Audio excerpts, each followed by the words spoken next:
নমস্কার বন্ধুরা, সকালের জলখাবারে তেল ছাড়া হালকা ফুলকা এবং স্বাস্থ্যকর কিছু খেতে মন চাইলে 1 কাপ সুজি দিয়ে বানিয়ে নিতে পারেন দারুণ টেস্টি হেলদি এই ব্রেকফাস্ট রেসিপিটি।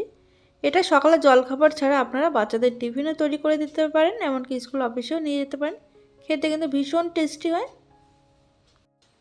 তার জন্য দেখুন এখানে নিয়েছি আমি 1 কাপ সুজি, নিয়েছি ওই একই কাপ মেপে হাফ কাপ টক দই আর হাফ কাপ জল। এবার এটা খুব ভালো করে মিশিয়ে নিতে হবে।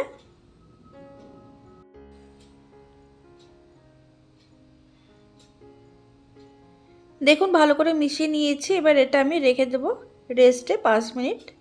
এতে করে সুজিটা ফুলে কিন্তু অনেকটাই নরম হয়ে যাবে। দেখুন 5 মিনিট পর ঢাকনাটা সরিয়ে নিয়েছি। এবার একটা মিক্সিং জারের মধ্যে আমি এই মিশ্রণটা দিয়ে দেব।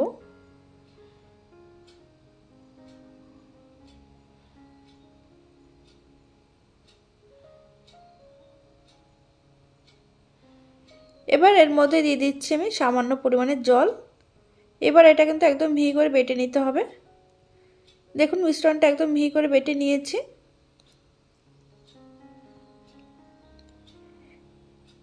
এবার এটা কিন্তু খুব ভালো করে আমি ফেটিয়ে নেব।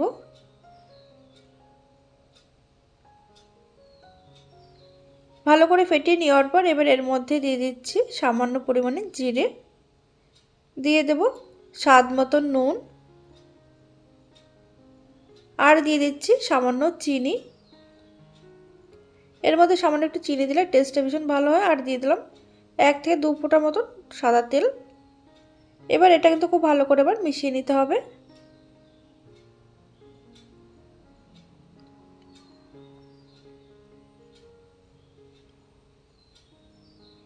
এটা ভালো করে ফেটিয়ে নিলে কিন্তু এটা বেশ ফ্লফি হবে আর ভীষণ সফট হবে। দেখুন এটা খুব ভালো করে ফেটিয়ে নিয়েছি। এবার এর মধ্যে আমি দিয়ে দেব সামান্য পরিমাণে বেকিং সোডা। আপনারা এখানে বেকিং সোডার পরিবর্তে ইনোও ব্যবহার করতে পারেন। বেকিং সোডার উপরে দিয়ে দিলাম সামান্য একটু জল দিয়ে এটা আবার খুব ভালো করে মিশিয়ে নেব।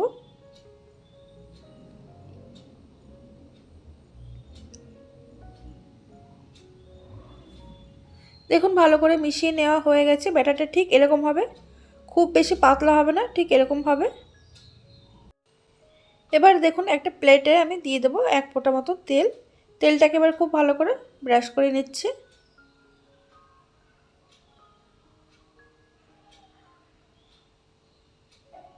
তেলটা ভালোভাবে লাগিয়ে নেওয়ার পর এবার এই ব্যাটারটা আমি এর মধ্যে দিয়ে দেব।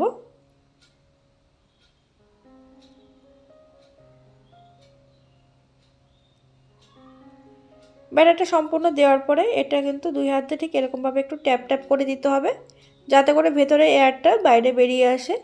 এবার এটাকে স্টিম করার জন্য এখানে দেখুন কড়াইতে আমি দিয়েছি 1 কাপ জল, তার উপরে একটা এরকম একটা থালা দিয়ে দিলাম। এবার এই প্লেটটা কিন্তু বসিয়ে দিতে হবে। এবার উপর থেকে দিয়ে দিচ্ছি সামান্য আমি কাশ্মীরি লঙ্কার গুঁড়ো, এতে করে দেখতে বেশ সুন্দর হবে। এবার গ্যাসের আঁচ লো টু মিডিয়ামে রেখে কিন্তু ঢাকা দিয়ে এটা 10 মিনিট আমি ভাপিয়ে নেব। দেখুন 10 মিনিট ভাপিয়ে নিয়েছি। 10 মিনিট পরে আমি ঢাকনাটা খুলে নেব বা চেক করে নেব এটা পুরোপুরি হয়েছে কিনা। দেখুন এটা কিন্তু খুব সুন্দর স্টিম হয়ে গেছে বা ভাপানো হয়ে গেছে। এটা কিন্তু ছুরির গায়ে একটু লাগছে না। এবার এটা নামিয়ে পুরোপুরি ঠান্ডা করার পর কিন্তু এই প্লেট থেকে ছাড়িয়ে নিতে হবে। এটা কিন্তু গরম অবস্থায় তুলতে গেলে ভেঙে যেতে পারে। আগে দেখুন সাইডটা এরকমভাবে ছাড়িয়ে নিচ্ছি।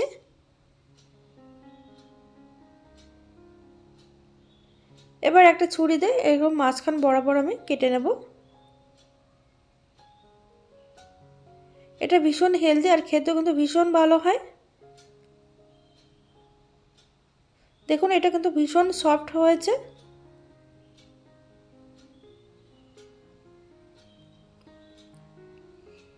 একদম নরম তুলতুলে।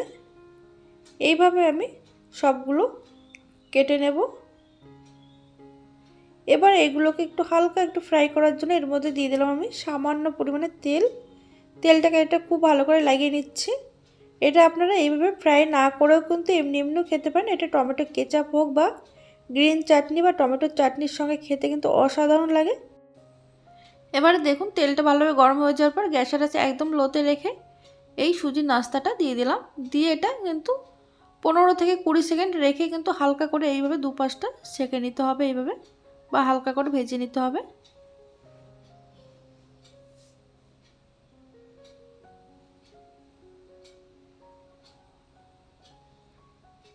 এগুলো একদম হয়ে গেছে, দুপাশটা কিন্তু হালকা করে আমি ভেজে নিয়েছি। এবার এগুলো একটা প্লেটে আমি নামিয়ে নিচ্ছি।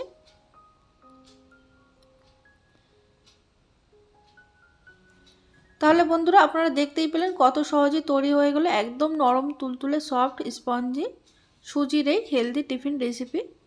আজকের এই রেসিপি যদি ভালো লেগে থাকে তাহলে লাইক কমেন্ট শেয়ার করতে ভুলবেন না, আর চ্যানেলটিকে সাবস্ক্রাইব করে পাশে থাকবেন। আর আপনারা অবশ্যই বানাবেন।